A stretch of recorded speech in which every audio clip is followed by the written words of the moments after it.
What is up, YouTube fam? Welcome to episode number 4 of the Seven Figure Edge. Today, I have a very special guest with me, a man who I would go into a bio, but he's actually such kind of a renaissance man that I would be here till tomorrow if I went through everything that's on his list. But he is an author, a thought leader, a visionary, a musician, and what some of you may or may not know, a legendary direct response marketer and businessman. Joe Vitale, welcome to the Seven Figure Edge. Thank you so much for being here with me. It's an honor and a treat. I've been looking forward to this. I always love hanging with you, and I haven't seen you in years anyway. So if this is what we got to do it, let's hang now. Cool. Absolutely. So look, Joe, I want to jump right into this because, this is the Seven Figure Edge. It's all about the latest direct response tactics, strategies that, the world's best marketers are using to grow and scale their businesses. And I think what many people, as I said in the intro, may or may not know about you is that aside from being a best-selling author, musician, thought leader, folks might not know that you are actually an old school direct response marketer. In fact, you might be one of the first guys that I paid attention to when it came to marketing. And in conversations that we've had, if my memory serves me correctly, you might be the person who's been, at least that I know, that's been online selling stuff longer than anybody that I know. Like what year did you first get online actually selling stuff, and how did that happen? Good Lord. We have to time travel back in memory here.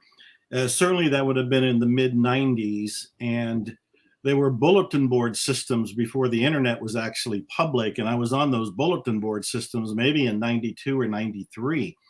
I don't remember the exact time. When the internet started to be talked about, everybody thought there'd be gold in cyberspace, and there was a stampede of people clumsily trying to do something, anything online. Most of it was failing because most of it by today's standard would just be called spam and would be mostly illegal. But back then, that's what we were trying. I had already come from a direct marketing background. So I knew about direct selling. I had written sales letters. I did the direct mail campaign. And what I was doing was applying that same philosophy and psychology and methodology to the internet. So I took what I was doing offline with sales letters and mailing lists and offers and coupons and this, that, and the other, and I just took it to the online world. To my surprise, because I was actually a naysayer, I didn't think you could make money online. And I actually went online and said, you can't make money in cyberspace. It's all a sham. And I started making money in cyberspace, proving myself as a terrible visionary. But so I don't know, the mid 90s, somewhere in there, I wrote one of the first books on internet marketing. It was called Cyber Writing. And I think it came out in 95 or 96, somewhere in there. And it was called Cyber Writing, How to Promote Your Product or Service Without Being Flamed. Flamed was the code word back then for the hate mail that you might get. But that's where it started. Gotcha. Okay, cool. Now, when you say that you were doing like offline direct response before that, how did you get into that? Like, where does that fit into your journey from where you started out to like where, like how did you, like, who did you study first, and how did you what were you doing exactly? What I was doing was starving. I was starving and I was desperate. I had been homeless. I had been in poverty. And my big dream was to be an author. That was the guiding principle, the guiding light. I wanted to be an author and make my money from my writing. And it was not happening. I finally got my first book published in 1984. And it was a cause for celebration because, voila, I'm finally published. It was a cause for depression because I realized publishers don't know how to market books. And unless somebody champions the book, it will die a quiet death. That was a turning point. I had to learn what was called marketing. I don't think I knew what marketing was. I don't think I knew what the word entrepreneur meant. I don't think I knew what the word copywriting meant. But I had to learn all of that. And the way that I do things is when I need to learn something, I go to the library. Today I go to Amazon and build my own library with the information. But back then I went there and started reading all the books. And I am known to go for the classics, the books that started it all, the books that have stood the test of time. So we're talking about John Caples with tested advertising methods. We're talking about all the best copywriting books by people like Clyde Bedell that a lot of your listeners won't even know who these names are. But at one point, they were the legends in the business. And I went and studied them. And a big turning point is when I discovered the Robert Collier letter book, because Robert Collier had been a metaphysical writer who wrote metaphysical books that influenced me when I was a kid in the 1960s and early 1970s. I had no idea he was a specialist in direct marketing, and he was a brilliant, if not genius, sales letter. And he wrote a book called the Robert Collier letter book. When I read it, oh my God, Paul, it changed my life forever. I was an okay writer before it. I was a gunslinging killer copywriter afterwards. And I learned all of this for one reason, to apply it to me. I wanted to make my book noteworthy. I wanted to be a published author. And if this thing called marketing is what I needed to know and do, then I was going to learn it. I did. I started to apply it to my first book, which was out of print and didn't do anything or go anywhere. But I got some notoriety. I was living in Houston, Texas at the time. People were noticing me. I did things like I learned that if I really want to sell books, one thing to do is stand up in front of people and talk to them. And if they like you, they may buy your book at the back of the room. Paul, you have no idea how traumatizing that experience was for me, because I was shy, immature, insecure, did not want to speak to anybody. I wanted to be a writer, let me alone, me and my typewriter and books. That's all I wanted. So I had to go and do that. And as I did it, and as I started to sell books, I started to realize this thing called marketing was going to change my life. More than that, people were noticing what I was doing. They too were authors and speakers, and they came to me and said, can you help me with my marketing? Can you help me with my sales letters? I didn't know it, but I was becoming a marketer. I was becoming a copywriter.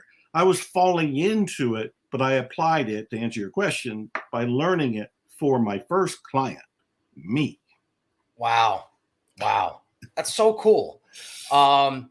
And so, it seems like so there are like a million ways to build an online brand and to build an online business. And one of the more popular ones today is to write a book, right? Like everybody says that you got to write a book, you got to write a book, you got to write a book, right? And how many books have you written at this point? You lost count? I've lost count. Yeah. Other people tell me it's 80 or 90. I don't really know. I'm too busy writing books to sit back and count books. One time somebody bought a bunch of my books and they wanted almost everything, and I could only find 35 copies. And I looked at the box and I thought, 35 is a hell of a lot of books for me to write. And if I wrote 80 or 90, it's blowing my mind, let alone 35. Yeah. So I don't know. I'm told it's a lot. Okay. Now you've done, if I'm correct, you've done the traditional publishing route with like the big, the big name publishers, and you've done self-publishing. Am I right? I've been published in every way you can name, from the vanity to digital to traditional to self-published to the Amazon print on demand. Probably any way you can be published, I have probably been published in that way since 1984 till present time. I'm still releasing books, so yes. Gotcha. So as someone like, starting out today, who's like building a brand, starting an online business, do you think it's better for them to build their brand first and build their business and then try to play the longer game and go for a big publishing deal? Or is it better to just self-publish, get it out there and use that to start building your brand? So kind of like the inverse of the first kind of scenario. I would not go the traditional route at this point. The competition is incredibly fierce. The line to get to a traditional publisher is going beyond the horizon and circling the earth 2 or 3 times. What you expect them to do these days, they're not going to do. They don't have the funds. They don't have the talent. They don't have the means to pull off the dream the way you think about it. There are exceptions to everything, of course. And if a big publisher knocks on your door and they offer you a giant deal and all kind of things that you would want them to do, then I would say probably consider it and probably take it. That's not likely to happen until you have built your brand. This is why building the brand is the very first step. Now, these days, Paul, the statistics are staggering. They're almost crippling. I used to get on stages and say, look, today we have a lot of competition. There's 1,000 books published every week. Paul, that was decades ago. Today, it's 4,000 books a day. Wow. 4,000 books a day that are coming out. I'm a book freak. I love books. I buy books every single day. There is no way in hell I'm going to put a dent in what's coming out. So the big thing that I want people to realize is, yeah, being an authority is going to bring business to you and attention to you and build your brand. One way to be an authority is to write a book on the nature of your subject. But you better be sure that book is different and better and unique compared to everything else that's in the same category. Otherwise, you're going to just be lost in the quicksand of competition. When I was learning copywriting and after I discovered the Robert Collier letter book, I invented something that was sincerely coming from my interest and my experience that had never been done before. And I wrote a book called Hypnotic Writing. Mm-hmm. I ended up being the hypnotic writer. I don't know that I consciously set out to do that, but because that book was in a category that I wrote about, it established me as the copywriter to go to. So when people were looking around going, well, who do I hire as a copywriter? Well, there's this guy over here. He wrote a book called Hypnotic Writing, and he invented something called hypnotic writing, and he's got this whole masterpiece, this whole tome on how to do it. Hire him. That's when a book comes really useful. But you got to think it through these days. You better get online. You better do your research. You better find out what the competition is. And there will be competition. There is always competition. If you got anything at all that somebody wants, other people are going to those same audiences. But that doesn't mean stop. It just means think it through. Do the research so that you can put a spin on your brand or a different angle to your brand so that you can reach them with something they haven't seen before that's better, that's more unique. Then you can stand out. So it's a long answer to your question, but these days I'd say do it yourself. Man, you got speed, you got everything on your side. When you go and write the book and print the book with Amazon, for example, and start promoting the book. You can do all of that in a couple of days. Gotcha. Yeah, it's interesting that you say that because in the work and the coaching that I do with people these days, like two of the most important aspects that we focus on when building out marketing campaigns that work in terms of getting new clients and customers consistently and predictably is, number one, having a big marketing idea. Like having this big idea that reframes the way the prospect thinks about the problem and the solution, like to pique their curiosity and get their attention, and then a unique mechanism, right? A unique formula, component, system, method for delivering the result. And in like all the work that I've seen from you and all your marketing campaigns, like you always tick those boxes. In the work that we've done together in previous things, like everything I've seen from you, you always approach your marketing. You always come from a different angle than what so everyone's talking about this problem. You talk about something else. You talk about a different cause or a different reason why people might be experiencing something. And then you always provide a proprietary solution. Is that something that you just did intuitively, or is that something that you studied and learned and said, okay, I need to strategically do this, when I create marketing campaigns? It's an important question because a lot of people are going to use the excuse that I don't have the intuition, the innate ability to know what to do and how to do it. And I want to again point out what I said earlier. I didn't know what marketing was. I didn't know what copywriting was. I didn't know what the word entrepreneur was. I had to learn it all. I learned it. The best way for me has always been books. So I go to books, I study those books, I do what those books say. And over time, you start to think differently. And this is really important, Paul, because I can remember I would listen to cassettes back in the day, we get seminars on cassettes, and people like Jay Abraham and Dan Kennedy and Carl Galetti, and I can't think of all the different names. They were telling stories about being in business and how they saw ideas, and they were linking different possibilities together. I was frustrated out of my mind.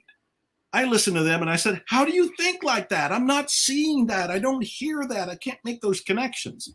And it really frustrated me. I thought these guys must be born geniuses and I'm the dummy in the dunce cap in the far corner of the room. But I kept reading and slowly my brain got rewired to the point that I started seeing opportunities everywhere, solutions everywhere. It has not been uncommon for some of the people you and I have both worked for them to say, we need this new product. And I'll go and just kind of go into a state of reverie and I'll start thinking about what it could be. I'll think about what's already out there. I'll think about what could be different. And my mind is going in that direction and gelling and creating. And before I know it, there's a system, there's a name, there's a strategy, and I even get excited and there's a sales letter. Where'd that come from? It came from me being self-taught and educated to think like that. And would you say that because you touched on something there that I think is really important when it comes to, just being a business person and being an entrepreneur. And I think that that's one of your most admirable things about you is your ability to identify opportunities. Like I've seen you, where we might be out to dinner and we're talking about something and you'll think of something, you'll almost create something out of nothing. Right. And so like, is that kind of what you're talking about? Like, where did you develop this ability to identify opportunities? Is it from that? Is it from just studying this stuff and then rewiring your brain and then you kind of become more receptive to this stuff? Or is it more of the mindset, spiritual visualization stuff that you teach? Like, where does that come from? Man, what a great question. As I look at it, some of it is from listening to those cassettes, reading those stories, reading the books on marketing. It taught me to think differently. It taught me to think like a marketer, to think like a copywriter. So that's really the first thing that's going on. The second thing is I'm in love with creativity. I'm in love with improvisation. Improvisation is basically what you and I are doing right now. People, when they have a dialogue and a conversation, they don't think they're improving, but they are, because you and I didn't talk about this. We don't have any questions. I don't have any notes. You're in your moment. I'm in my moment. We have this shared moment where anything could happen. And I'll give you an example. I was in New York City, probably for one of the dinners I was going to see you for, and I was with Dr. Steve. And Dr. Steve and I are in an Uber, and the traffic is all jammed up. And we're both looking at each other like, I wonder how we're going to get out of this. Should we get out and walk? And I said, you know what we need? We need an Uber copter. We need an Uber copter. And he looked at me and I said, it's a helicopter that hovers over you, lowers a ladder, and you get on it and you go up in. And I thought to myself, shit, that's really a good idea. Somebody should do an Uber copter for those times when you're in an emergency. You got to get somewhere. And it's like you do your Uber app. And a helicopter is sent to you, a solo little thing, and you go up in it. Paul, where'd that come from? That came from me knowing, first of all, here's an opportunity. Second, and this is a big one, being playful, being really playful, because out of that attitude of possibility and humor, we may create something that is ultimately useful. Later that same day, Dr. Steve and I were making a video. And I used the story of what had just happened as an example of how you create a product. The other thing that I'm doing is I'm listening to complaints. I learned this years ago. I was on Donnie Deutsch's, I loved his show when he had it on CNBC. It was called The Big Idea. Yep. And I was a guest early on. And it's one of the highlights of my life. I so loved that show when I was on it. And I watched it religiously. One of the things he said was listen to complaints. When you or somebody is complaining, they are voicing a business. They are saying, I need a solution to this complaint. If you can come up with a solution, you have created a new product or a new service. When I'm in that Uber car with Dr. Steve and we're both stuck and we're looking at each other and I'm being a little playful about it, I also thought, I'm probably not going to be the one to do it, but somebody's going to come up with an Uber copter. And it could be somebody watching this right now going, oh shit, that's a mega business idea. If only for publicity. That's the other thing. If only for publicity. If one person goes into business and says, I just created ubercopter.com, and they tell it to the media is going to do a story on this. It's like, is this going to fly? No pun intended. Is this going to be a crazy idea? But here's what one entrepreneur came up with. It's another reason that they're going to get publicity is because of this idea. So all of these little tangent stories, Paul, is to tell you that I had to learn it. And then I had to playfully trust myself when I came up with ideas, knowing some ideas are ridiculous and some ideas actually can be applied in a practical way, and they could be multi-million-dollar ideas. I'll give you another quick example. I was in New Zealand a long time ago, and we were talking about these creative ideas. And the person I was with knew another couple. They were drinking wine last night, and as they were drinking wine, they were coming up with all kind of book ideas. And one of them said, we need to do a book called Palmistry. And that is palm reading for cats. Well, you could just end it there. Palm reading for cats. It's humorous. It's funny. They're drinking wine, blow it off.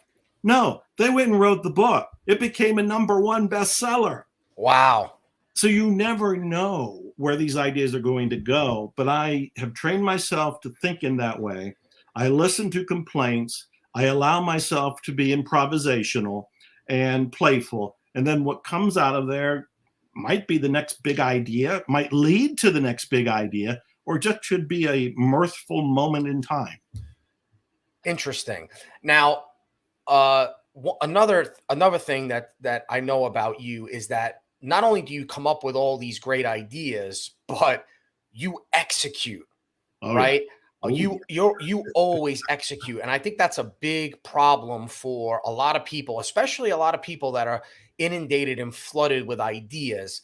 I know I've certainly fell victim to it where I might be in a state of mind. It usually happens to me like late at night when things are quiet, or maybe when I'm in the shower and there's not a lot of noise around me.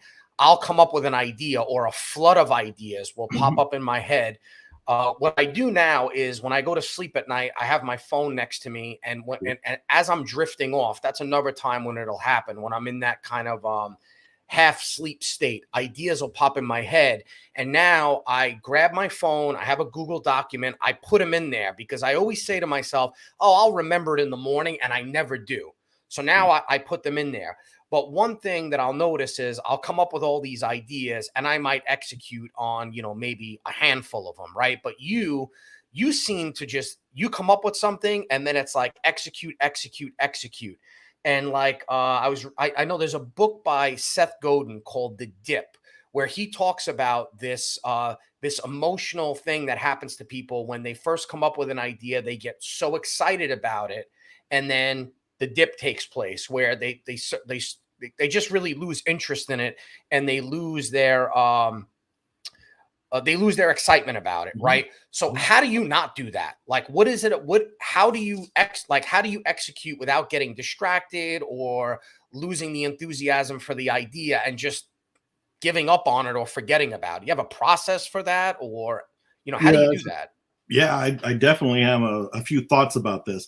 First of all, I was in the movie The Secret, and I said the universe loves speed. And then second, I wrote a book called Money Loves Speed. The lesson here is when ideas come to you, you have to act as fast as possible on them for 2 or 3 reasons.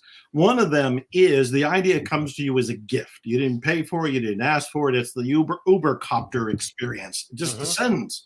There it is. And you can take it or leave it. And then if you leave it, like I have done so far with Ubercopter, there's no money, there's no fame, there's no fortune, there's no success, there's no story, except it's kind of a funny little thing to demonstrate when I tell it to you. But if you do take action, the first to marketplace is usually the one to win. They win the most attention, they win the most profit. You also get the idea that whatever is giving you the ideas, just get a confirmation that you want more. If you receive an idea and you block it, don't do anything with it, whatever that force is, it can be your subconscious mind, it could be God, you can call it whatever you like, the unconscious mind. Napoleon Hill called it infinite intelligence. it won't give you any more ideas because it feels like you don't want them. So you have to act on the idea. And the other big reason that I've learned to act on ideas is the one you just pointed out. When an idea comes to you, it's a lightning strike. There is a lot of energy, a lot of excitement, a lot of momentum that you can use to create the idea. This is one of my biggest secrets. As close to humanly possible to the receiving of the idea, I am acting on the idea because I'm riding the energy that came with the idea in order to get the idea manifested, materialized to market. I know lots of people, you do too. We get ideas, we write them down, and in the excitement, we go, man, that's going to be a great one. And we get to it 6 days or 6 months later, still a good idea. There's no excitement. Now the energy's gone. You can still manifest it, but you're going to have to plow through it and reawaken your own desire for it. One of my big secrets is in acting now. I'll give you a quick example. My latest book is called Unexpected Kindness here. And I want to tell you the quick story behind it because it illustrates what I was doing to create this book. I did not need another book. I did not want to write another book. I got plenty of books. But Bob Proctor died. Bob Proctor deeply influenced me back in the 90s. And he was in The Secret. I was in The Secret. And we stayed in contact and always loved the guy. He died. And the next morning, call it out of my grief, call it my therapy, I went to my computer here and I started typing a story about how he had helped me. And I didn't think anything of it. I didn't even know where it was going. I just typed the story. The next morning, another idea came about somebody else I had forgotten who had helped me. I wrote that story. Now, first of all, notice these ideas that are coming to me, I could have dismissed them. I just could have said, thank you, Bob, and moved on with my life. Thank you, Paul, move on with my life, and not write these stories. But they kept coming and I kept writing them. 30 days later, I'm going, I think this is a book. And then I looked at it all here and it actually was a full-length book. And then this is the copywriter in me. And I think because of your audience, I'm going to spell this out.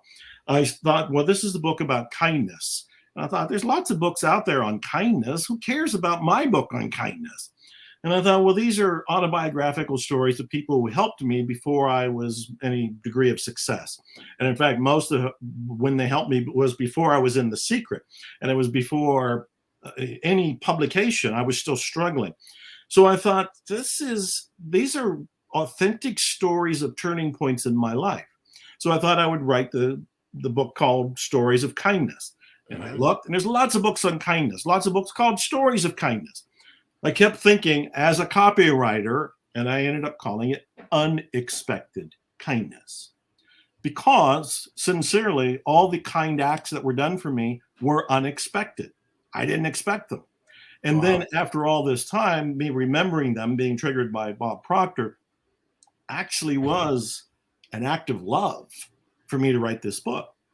Point being, I got the idea, and like so many of us, I could just walk away. I could just say no. But I've learned to say yes, and I've learned to act quickly in order to create something at an accelerated rate. Wow. Very cool. Very cool. Let me ask you this. Let me shift gears for a second and ask you, like, what tactics and strategies are you using today? Are you like up on the latest, greatest stuff, or do you keep it like old school, simple, foundational stuff? Or like what's your approach to growing your business today? Because I mean, you've seen it all. You've been doing this for such a long time. I'm sure now you're starting to see the AI wave is starting to hit us, the AI revolution. Where do you stand and where do you sit in this universe of direct response marketing these days? I am excited, confused, inspired, baffled. I mean, the gamut. I am doing my best to walk a balancing act between what I know has worked throughout time. Mm-hmm. And at the same time, looking at what the new technology, the bells and whistles, whether it's Chat GPT, which I've called Chappy, whether it's Chappy or something else, I try to walk that middle ground to see what works, what is useful, what can I apply, Where is this going? What might be the new big thing? I know from my research in copywriting and everything that I've studied that the human desires never change. The desires, our wants, never, ever change. We still want love and romance and security and health and immortality and a whole line of things. Some say there's only really 7 motivators. Some say there were 30 or so, but they're the same ones that the Montaigne in France in the 1500s was walking around, and everybody wanted the same thing. The only thing that is changing is, and has changed throughout history, is how it's provided. And so today, of course, we have technology, we got the social media, we have all these different apps. And no, I do not keep up. I mean, I'm turning 70 this year. I can barely turn on a computer and do what I'm doing. But I'm still excited, like artificial intelligence. That reminds me of when the internet came around. Everybody thought the internet was just going to transform the planet. In many ways, it has. But at the same time, it didn't destroy the planet. It didn't destroy people. And it created a whole lot of new opportunities. I hear the same thing with artificial intelligence. Like, this is going to ruin us. We're not going to be able to write sentences. Young people aren't going to be able to think for themselves. Jobs are going to be lost. And I'm going, man, you're going down the dark side again. Artificial intelligence and Chappie is going to provide opportunities. There are going to be people who are going to use it in ways that are breathtaking to us because they'll be creative with it, where I might think in an old school way and not think of a creative way of applying it. So the question or answer for me is, I'm walking the line of using it all with one foot in history, knowing that these desires are always there. We're all going to want love and romance. And at the same time, modern time says there's different ways to achieve that. Got it. And and the thing is that you're, as old school as you are when it comes to, direct response and like how we do things in terms of marketing, you're always open, right? You're always open to stuff. You're never like, bah humbug. Like that's, you never have that attitude. Right. And I think, in many ways, that's kind of like what's made you a pioneer, right? Like we had this conversation once where I think if I'm right, you might have been the first person, you might have like created the E-class, like group coaching these days. Everybody's doing group coaching, right? Especially in the last few. You were doing group coaching in like what, 97, 98, 99? Yeah. And I do believe I invented E-classes, and I think that has stood the test. I think that is a fact. And it's worth mentioning, Paul, so people understand how the creative mind works. How did I invent an E-class? It didn't exist in the 1990s. The internet was coming along, but people hadn't thought of E-classes or what to do with the internet really at all at this point. And what did I want? I wanted a new car. I wanted a BMW Z3, which at that time in my life, I mean, I drive a purple Lamborghini today, but at that time in my life, back in the 90s, that was for a homeless guy and a guy who'd been in poverty. That was the pedestal. That was the trophy. I didn't have the money. And I was teaching law of attraction. I was learning about manifesting your own reality. And I kept thinking, there's got to be a way. I got to think of a way to do this. And I did all the tried and true things, trying to raise money in this way, trying to win one by buying a lottery ticket, this, that, and the other. And then it occurred to me, I've got a book. It was called Spiritual Marketing was the book. And it had 5 lessons in it. And I thought, I wonder if I made those 5 lessons into 5 emails, and I called it not a book, but I called it a course. And I wondered how many people would sign up for it and how many people would I need to raise the money for a BMW Z3. And I think, if my memory is working correctly, I needed 30 grand. So I thought, well, if I got about 15 people in it and they each paid about 2 grand each, I'd raise all the money. And then I went, that's preposterous. Who's going to pay $2,000 for 5 emails? And then I thought, what if it does work? And I wrote a sales letter about the 5 classes, which were 5 chapters turned into 5 emails. And I put a price tag. I think I put $1,500. I felt a little awkward about the 2 grand, but I thought $1,500. And I remember my finger hanging over the send button going, and I didn't have a very big mailing list. I might have had 500 names. That's another important ingredient. Wow. 500 names. And I thought, what if they all unsubscribe?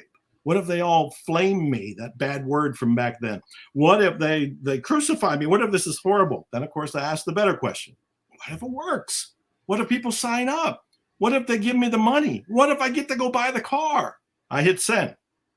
15 people signed up. I raised the money overnight. Wow. For an E-class. The very first one, they got 5 emails. Here's the punchline. I said they're getting 5 emails, which were essentially the chapters. They would have an assignment to do at the end of every one of those emails, and I would review it, which is what they were really paying for. Paul, nobody did their homework. Not one single person turned in anything. Oh, I made that money with 5 emails and drove off with my James Bond car, feeling like strutting my stuff. And then I came up with a couple more E-classes and thought, man, this is easy money. Let me do advanced hypnotic writing. Let me do blah, blah, blah. I love it. And I did that for quite a while.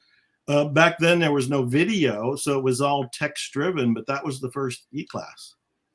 Wow. And another thing, like these things that are just popping in my mind now, like a lot of what I see today is a lot of people that are operating at a very high level at whatever they do.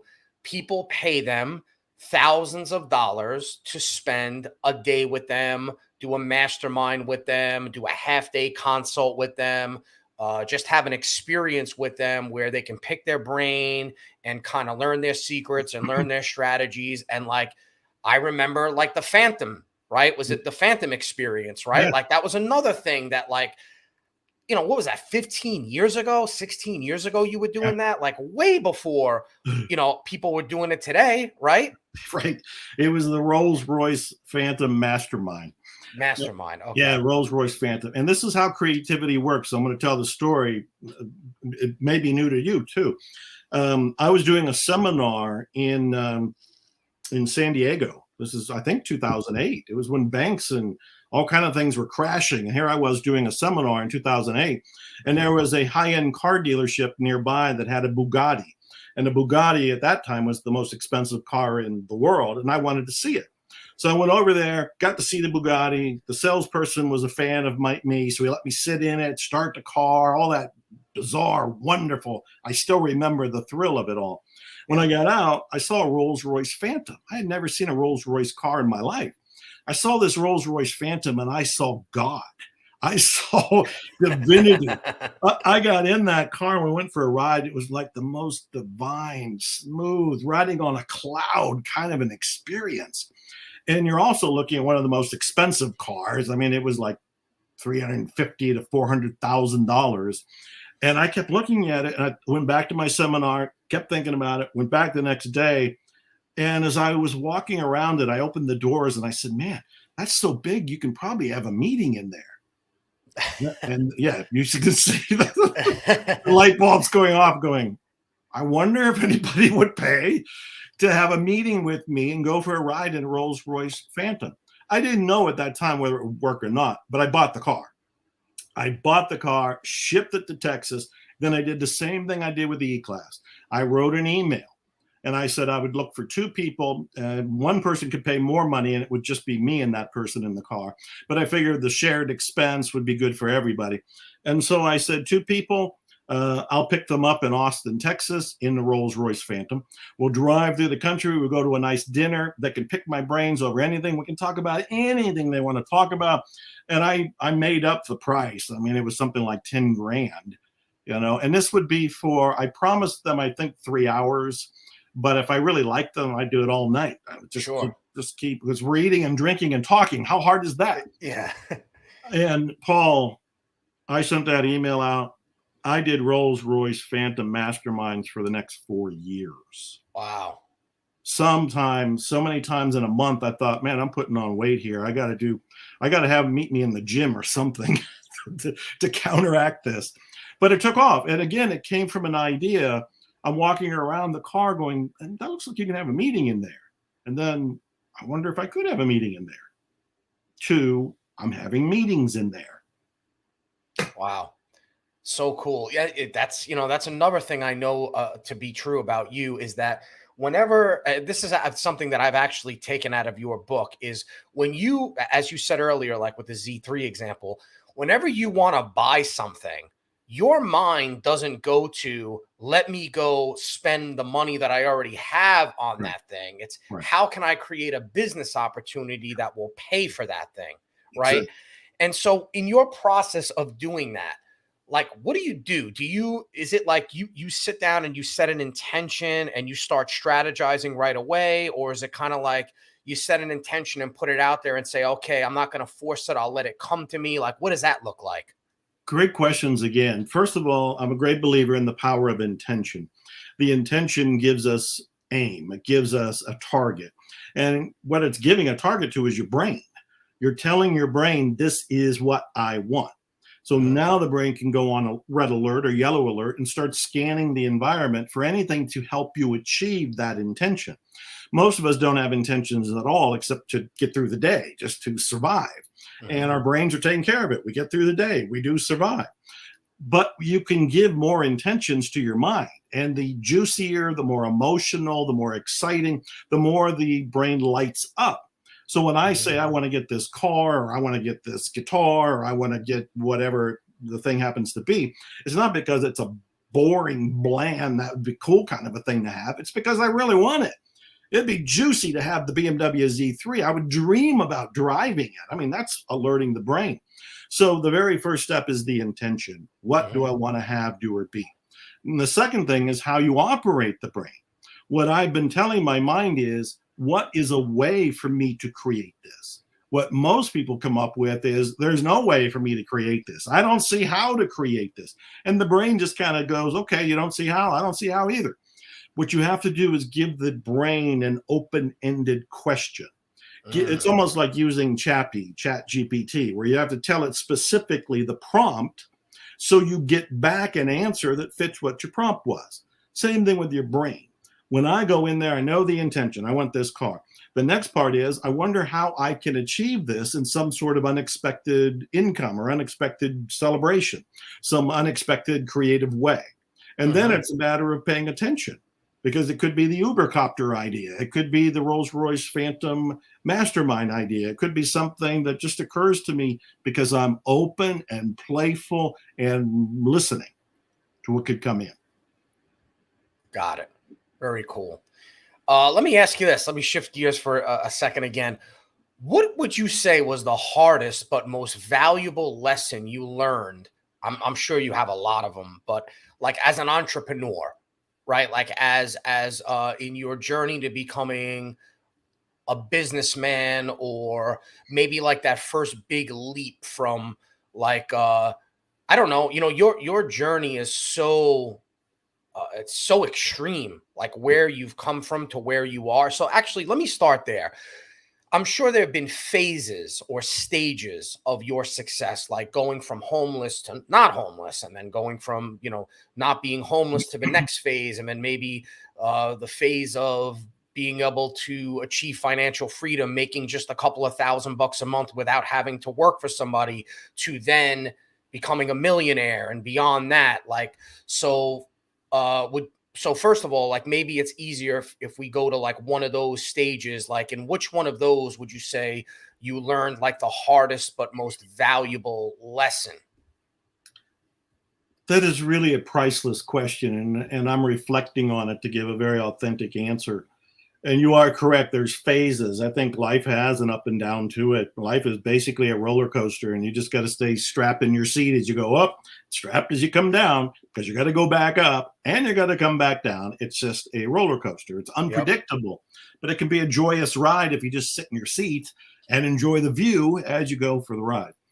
When I think back, first of all, I've told people that the real key to success isn't in money, isn't in connections, isn't in who you know or what you know. The real key to success is really one word, and that's persistence. It's getting up every day and doing something in the direction of your dreams. For me, it was getting up every day and writing. Even when I had a $5 typewriter on a shaky wooden desk in a dump of a place, I was writing, trying, producing. Back then, no internet, sending everything out through snail mail, waiting 6 weeks to 6 months for what usually was a rejection letter, being traumatized, having to recover, going through all of that. But persistence, that's the very first secret. The thing that answers your question more for me is, you know that testing is the big answer to all of marketing. You got to test whatever your ideas are to find out what works. You test your headlines, you test your copywriting. But in those early days when I was in poverty, barely able to feed myself, driving a clunker of a car that was never dependable, didn't know I was going to go anywhere, I was sending out direct mail tests. I'd scrape together enough money to get a little list, which you'd had the rent at the time, and I'd go and print off the sales letters, and I was putting them in the envelopes myself and putting either the labels or hand addressing them, and bombed repeatedly. Oh. Yeah, and you feel that now, and you weren't me, and you weren't then. But back then, it was an earthquake in my life. It was devastating. It was so defeating and deflating and humiliating in some ways. It's like, I'm reading the books, I'm applying what I think works, I'm buying the list that I think are the right list, I'm scraping together money that could be going for something else to try something that bombs. But I kept doing it. The turning point was the day I got a check for something I had promoted. It was an artificial intelligence program back in the 1990s, showing this chappy thing isn't new at all. And I went to my P.O. box, opened it up. I had just sent out a mailing, and there were checks. And I still remember, I got the visual in my head. I still remember looking in disbelief.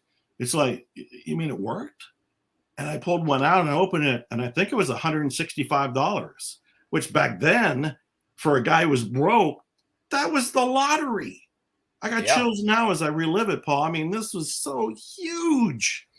And there was more checks, there were more orders, I got more mailing lists, I did more of that. That was a turning point. I think I wrote about the story in Hypnotic Writing, because I even applied hypnotic writing to the sales letter that I sent out to sell that program. But failure after failure after failure, and constantly having to dust myself up, sew up the bleeding wounds, repair my psyche as best I could, and by myself. I mean, there's none of the online world where you can get coaching for free and you can go and do whatever. And it's all a solitary journey at that point. But persistence, that was the first big thing. Persistence. As long as I kept going forward, sooner or later, something's going to connect. And then it did. Wow. I would imagine that, first of all, direct mail in general is just so much riskier, right? And there's so much more on the line when you do direct mail. And I can only imagine it's today you send an email, it doesn't hit. It's like, okay, I won't send any more emails. I'll send a different email tomorrow. I mean, that's what you were doing was just a totally different thing. And I can imagine that emotion must have been like amplified at the same time. Yeah. When you say you saw that first check, I always tell people, like, when I help people create their marketing campaigns, the most exciting thing for me is that first sale, especially if it's somebody that has never, this is like their first time doing it, and they don't believe yet that it's real, that you can actually make money digitally online from a stranger, right? Right. And when you see that first sale, it's such a pivotal thing, because it makes you realize, if I did it once, I can do it again. And if I can do it again, I could do it over and over and over again, because the possibilities there. Yes, absolutely correct. I think it's also important to realize that I appreciate, as I look back, all of those failed attempts to get direct mail to work, because it taught me to be a ruthless copywriter and ruthless editor. I really had to squeeze my brain to come up with what headline is going to work. And it wasn't just like, well, I'm going to put a headline on the email and send it out, and there's no cost, there's no repercussion, there's no penalty if it doesn't work. You just shrug and go, I'll do something else. But if you're paying for the printer, and you're paying for the postage, and you're paying to mail this thing out, and you paid for a mailing list, and your life is depending on this to work, you really think about that headline. Yeah. You really ask, is this the one that's going to work? Because if it isn't, I'm going to lose everything. Let me think of something else. When you write the sales letter, it's like, I looked at every word, Paul, and I said, will this word be where they stop reading? Because if it is, I got to change it. I got to make sure they just read that thing to the end. And then when they get to the end, I had to ask myself, is that close strong enough? Are they going to get here and really part with their credit card or check or whatever they were paying with back then? I looked at everything with this intensity because it was so important. When I do an email today, I still bring some of that there, but it's nowhere near as intense for the very reasons you pointed out. You know, if it doesn't work, it's just kind of like erasing it on the whiteboard and writing a new one and mailing it out the next day. Not a big deal. But those early years where I was really putting myself through the ringer, they have served me well ever since. Wow. Wow. Yeah. And then the other part of direct mail is like the time you have to wait for it to hit. Right. It's not like, I see some people today who are like, they get bummed out because they throw up a couple of Facebook ads and they don't get a sale the same day. It's a different mentality. Well, we also, back in the direct mail days, you also didn't know if your mail was going to be delivered. If you sent it bulk rate, which was not recommended because it was not as important, the post people, the people that were delivering the mail, also knew it wasn't as important. And there were stories of them just kind of dropping it off at the dumpster. So your mail didn't even get delivered. And there was always that concern, like I mailed it out. Why is there no response? Maybe they didn't get it. Maybe anyway, it was a whole nightmare. Yeah, I can imagine. Two more questions for you. Second to last one is, who do you study these days and why? It doesn't have to be just marketing or business related, just people that you like what they have to say, and you feel like you get a lot of value from whatever they teach that helps you grow as a person. I'm just genuinely curious, like the guy who's written all these books and been in these movies and done all these things, who does he listen to? I am reading constantly. I am Amazon's #1 customer. My finger does one click really easy, and UPS or Postman is here almost every day. So I love reading. I love discovering different things. I am still very big in psychology. I'm still wondering how the human mind works and fascinated that they come to different conclusions that they don't always agree with. One author I'm really loving is Benjamin Hardy. Yep. Benjamin Hardy, I interviewed him for my online TV show, Zero Limits Living. He's done a lot with the future self, where you're making decisions now that your future self is going to thank you for once you actually evolve into that moment. I think Benjamin Hardy is blending the metaphysical with the psychological in a way that the popular masses can take without thinking it's woo-woo. So I'm reading him a lot. I still go back to the old ones. I went through not only the pandemic like everybody else, but the deaths of my parents, the death of my best friend, family member attempted suicide, went into a new relationship. She got ill, went through a divorce that lasted 3 years. I went through ancient Stoicism, and Seneca became my best friend. And all those letters he wrote centuries ago, I felt in many ways he was thinking of me. He was writing to Joe, "Dear Joe, this is what you want to keep in mind." So I still go to anything that'll help me. I still read Emerson, Ralph Waldo Emerson. I've considered myself to be a transcendentalist since I discovered transcendentalism around 1972. And occasionally I will still go and read Emerson and brush off some of that thinking. I have been selling a lot of my old books to Russell Brunson. He's been creating a Atlas Museum of nothing but self-help material. And as I've collected it, I've been reminded of some of the greats, not just Napoleon Hill, not just Dale Carnegie, but people that have been long forgotten. Elsie Lincoln Benedict. I'm in love with Elsie Lincoln Benedict. In the 1920s, before Napoleon Hill, before Dale Carnegie, before some of the names that we all think were the legends here, she was reaching millions of people about applying popular psychology to their day-to-day living. And she said some things in her books, which I have been rereading as I pack them up to send them to Russell. And some of those things are startling. It's like, I don't know anybody saying some of this today. So I'm reading new stuff and I'm reading old stuff, psychology, metaphysics, still read marketing, still have an eye on copywriting, always looking for a new thing, a new improvement, something I can use. Cool. Cool. Last question. If you had to if you had to start all over again, you had nothing. In today's day and age, what would you do? In today's day and age, you know, back when I was doing everything, text was the common denominator. And as a writer, I was kind of prepared for that experience. So as I went online and started writing blog posts and emails and everything, I was already applying the writing that I had learned and self-taught up to that moment. And I just shifted it there. Today, I would say rather than that, we'd have to be video based. I would say that almost everything has to be in the same kind of content driven, educational entertainment, but video based. And I'm posting videos every day on Instagram and Facebook. I mean, original content. Part of that is my branding. I don't want anybody to forget me. It's like, hey, Joe's still here. Joe's still doing stuff. And I do my best that in about 90 seconds, I give people some really good content, something inspiring, something to stick with them. And that's what I would probably be saying I would do to begin with again. Content would be in video. You know, I'm going to touch on that really quick. Like, Yeah. I've noticed your social media, like your Instagram specifically.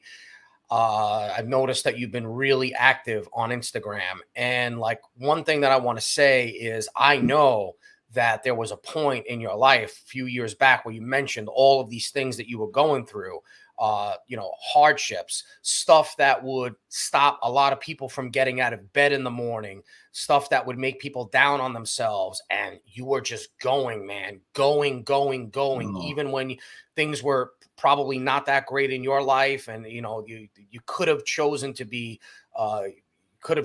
feel defeated and beat up and feel like a victim. And you powered through it, man. And you powered through it like a pro. So it's a testament to, to your discipline and your ability to just power through stuff and get it done and serve other people, even when it would be easier just to kind of feel sorry for yourself. Paul, thank you for noticing that and acknowledging that. I need to use it as an opportunity, if you can allow me another minute here. Yeah, sure. Because I think there is a mistake people make in the whole self-improvement industry. And people who watch the movie The Secret make this mistake. People who read some of my books will make this mistake. And the mistake is in watching the movie, reading a book, and thinking you've got it handled, that there's never going to be a bad day. There's never going to be rain in your life. There's never going to be a disappointment. And it's a mistake because the human experience, the life experience, does include rain. It is the roller coaster, and there are times when the roller coaster goes down because it's going to pick up speed and then go back up. And when you're in a rainy day or you've fallen in a pothole or there's some sort of disappointment, it's easy to give up, become critical, become skeptical, wipe everything out of your life and say, none of this works, and become a pessimist and go unhealthy and unhappy till the end. That's the mistake. What I've learned is, there's going to be great days. Absolutely incredible, thrilling, unpredictably wonderful days. And yes, it's going to snow one day. It's going to rain one day. There'll be some sort of disappointment. There'll be a death. There'll be an illness. There'll be something. And when you take it as the whole, it's part of the life experience. Enjoy the ride. Then you can handle it better. But thinking it's all going to be sunshine and ice cream and unicorns and bunny rabbits, you're setting yourself up for dramatic disappointment. Amazing, man. Such good stuff. All right. So look, that just about wraps us up here. Tell folks like where they can learn more about working with you and doing stuff with you today and what you're up to and, how you're serving and providing value these days. Well, that's a long list because I give away a lot of material. I have all kinds of books. AttractMoneyNow.com is free. TheAbundanceManifesto.com is free. TheMiraclesManual.com is free. I have a mentoring program at ZeroLimitsMentoring.com, very low ticket, and they can work with me. monthly, ZeroLimitsMentoring.com. We mentioned Instagram and so forth. I'm Dr. Joe Vitale there and on Facebook, Dr. Joe Vitale. So it'd be fun to watch and see what I'm up to. I got my own movie in the works right now, Paul. I don't think I told you that. It's called Zero Limits. It's gone into production and may come out the end of the year, the beginning of next year. So this is my own independent movie. Then, of course, I have my TV show, ZeroLimitsLivingTV.com, and it's seen or heard on 1,000 platforms from Apple to Amazon to Spotify to probably anything anybody can mention. And that's a fun thing for me to do. I'm going to have you on the show at some point if you are willing to come and play the game with me. And of course, new books. Unexpected Kindness is the most recent book. I got a book called Zero Limits Living that'll come out next year with a big publisher and promises to do good things. Zero Limits Living will be out next year. And I can probably go on, Paul, but that's the Ubercopter view of everything. Gotcha. So there's a lot of stuff that Joe's got out there. ZeroLimitsMentoring.com. Definitely go check that out. Because that's your opportunity to just work with him one-on-one in an intimate type of setting. And definitely check out his Instagram. It's awesome. He's always putting new stuff out. And like I tell you guys all the time, if you're interested in joining a few dozen of the savviest direct response marketers in the game, doing a combined $400 million using old school and new school, tried and tested direct response tactics and strategies, go check out top1mastermind.com. Joe, once again, thank you so much for being here. Thank you for doing this. This hour flew by. I had a blast, and I hope to see you soon. Thank you, Paul. You asked fantastic questions and pulled great new stories and insights for me that surprised even me. So thank you. I look forward to seeing you too. Cool.